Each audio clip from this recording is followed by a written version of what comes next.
Zuko à la frontière, Qui essaie de se faire des amis. avec son petit garde. Elle peut rentrer comme elle veut, mais nous, on n'a pas le droit.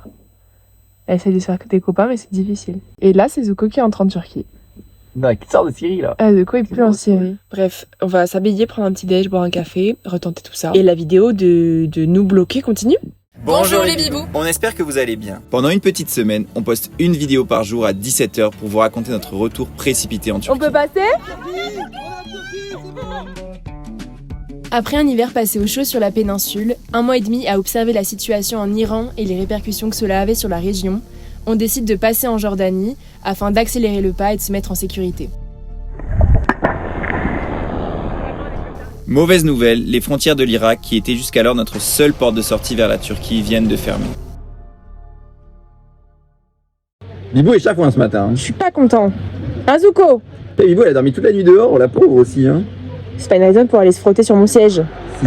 Tu peux dire bonjour Bibou ? Bonjour les bibous. Là, on appelle l'ambassade, sauf qu'on est dimanche, donc on appelle le truc d'urgence parce que on est un peu exigeant quand même. La nuit s'est passée comment dans la voiture ? Très bien, franchement. Et C'est un nouveau manager à la frontière. c'est un nouveau manager, mais qui est au courant de l'histoire parce que les gardes pour le coup sont les mêmes. Et si vous n'êtes pas au courant de l'histoire, on vous renvoie à toute notre playlist d'une vidéo par jour pour expliquer ce problème. Voilà. Mais là, moi je suis optimiste, Bibou un peu moins.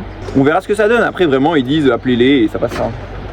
Cette vidéo va être sûrement beaucoup plus brouillon, mais là du coup Bibou va appeler l'ambassade française à Ankara, donc la capitale de la Turquie, pour essayer de voir, parce qu'apparemment, c'est ce qu'on nous a dit hier, si vous avez vu la vidéo, on est à un coup de téléphone d'un administrateur, d'un consul ou d'un mec dans un bureau pour nous faire passer en fait. Donc c'est ce qu'ils nous disent, après c'est vraiment pas sûr, les Turcs ont l'air d'être quand même très obtus à l'idée d'ouvrir la frontière. Après les bons jours d'usage, Tawen explique la situation à la personne d'astreinte en ce dimanche 19 avril. Allô?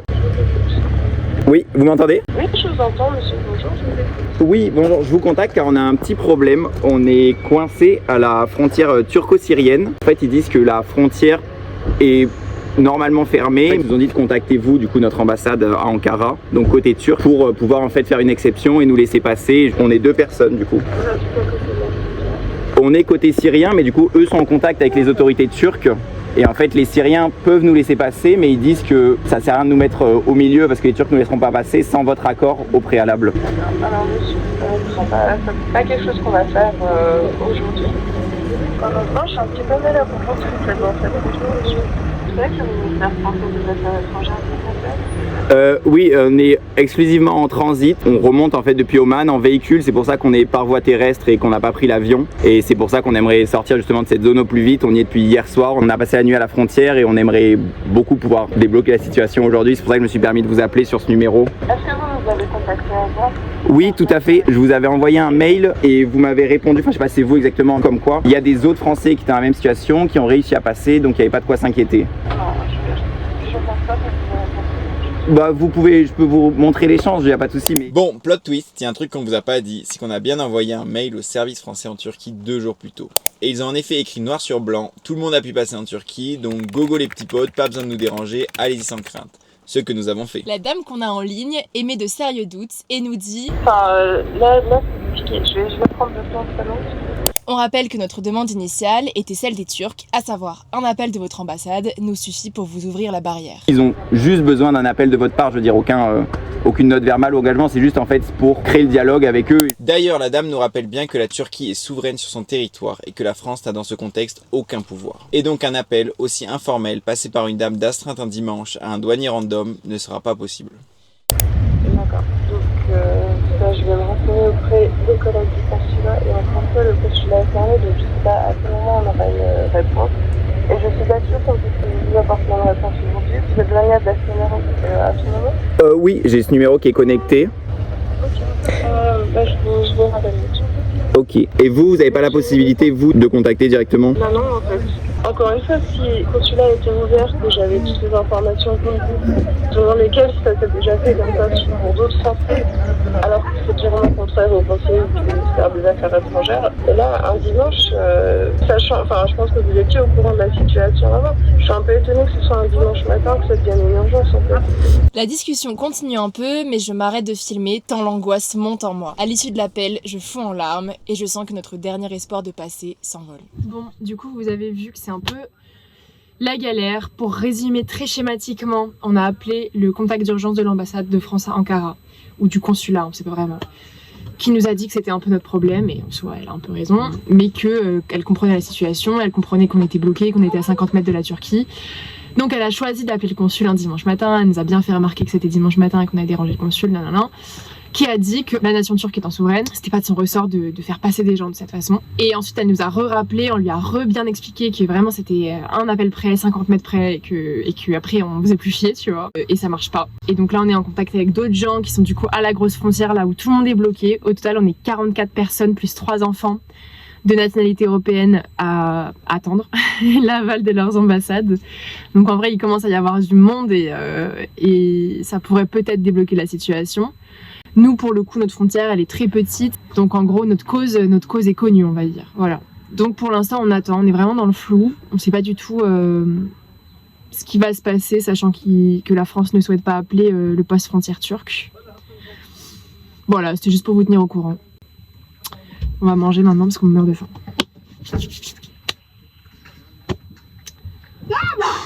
Suite à ces dernières explications face cam, on est emmené par les douaniers dans le bureau du Very Big Boss de la frontière syrienne de Kassab, où nous sommes depuis hier. Il est vrai qu'on prend ça comme une très bonne nouvelle, mais après plus de 30 minutes assis dans des canapés à boire du thé et à expliquer toute notre situation, plus un appel au poste frontière turc, la réponse pour nous faire rentrer est toujours non. On nous dit d'aller au consulat turc d'Alep pour aller plaider notre cause. Bon, du coup, on va rejoindre nos copains qui sont à Alep, Lisa et Jimmy du compte Instagram Toile Filante. Et on ira demain au consulat turc d'Alep pour essayer d'avoir un laissez-passer. Et sans doute qu'on reviendra du coup chercher nos papiers. Enfin, on passera ici après-demain. Voilà. Je vais vous filmer le mur qui nous empêche de passer. Que fait l'ONU? J'ai bien le seum. On reprend donc la route de la veille, mais dans le sens inverse, en direction d'Alep, et décidant finalement de ne pas perdre de temps avec le consulat turc, mais plutôt de tenter un 3e poste frontière. On va tenter une autre frontière ce soir à nouveau, au nord d'Alep. On verra ce que ça donne. Sinon, on a eu de la part d'autres voyageurs une réponse négative du consul, vraiment consul, qui a à nouveau réaffirmé que c'était pas ses affaires et qu'il ne pouvait pas passer d'appel. Ça s'entend, sincèrement on n'a pas tellement de problème avec le fait de prendre cette décision, mais ça nous arrange pas, on va dire. On pensait vraiment avoir trouvé une porte de sortie en la Syrie et c'est exclusivement pour ça qu'on est entré ici, sinon jamais on y serait allé. Et ça s'avère être en fait une prison. Bah ouais, on peut pas en sortir. Et alors repasser en Jordanie, ça nous avance pas beaucoup plus. Voilà.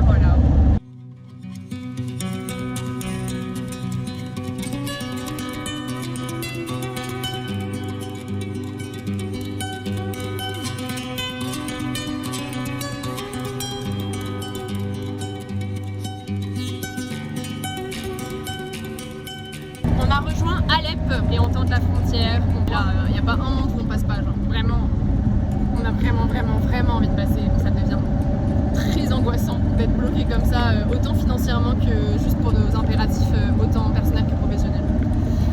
Voilà. Il y a des giga-tanks, genre des trucs, j'ai jamais vu des trucs de cette taille. Donc bon, on essaie de passer, on a avec Lisa et Jimmy, on croise les doigts. Heureusement, c'est ouvert 24/24 apparemment, donc on espère vraiment que ça va passer. Au pire, on restera demain c'est lundi, donc les portes vont s'ouvrir pour nous, c'est, j'espère, quasi certain. On vous l'a dit, c'est pas dans le même gouvernorat, donc on espère que ça va le faire. Côté turc, oui, en effet. C'est la frontière qui se décide vers ça.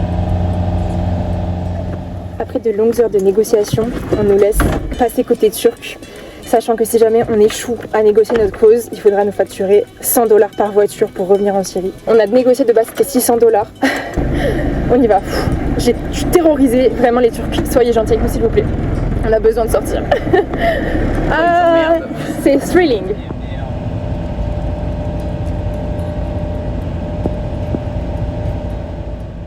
Bon, on est côté turc, dans la partie des voitures. Il est 1h du matin. Il est 1h du matin, on a donc, après beaucoup de négociations avec la Syrie et l'engagement de notre part à payer 100 $ de frais pour les réimportations des voitures, côté syrien, on a pu aller tenter de faire tamponner nos passeports côté turc. Ça a pris beaucoup de temps. Et le mec nous a dit ensuite, il n'y a pas de date claire de votre départ de France. Du coup, on peut nous autoriser à entrer sur le territoire turc en l'absence de tampons qui prouvent du coup la date de départ de notre voyage. Donc, du coup, on a quand même réussi à négocier. On dort là, dans la frontière. C'est la première fois que ça nous arrive. Pour négocier demain avec un manager. Donc, au moins, on est chez les Turcs et on peut négocier avec des Turcs. Si ça passe pas, ouais, moi je sais pas ce qu'on fera. Ouais. À demain. 1, 2, 3. Bisous les bibous. bibous.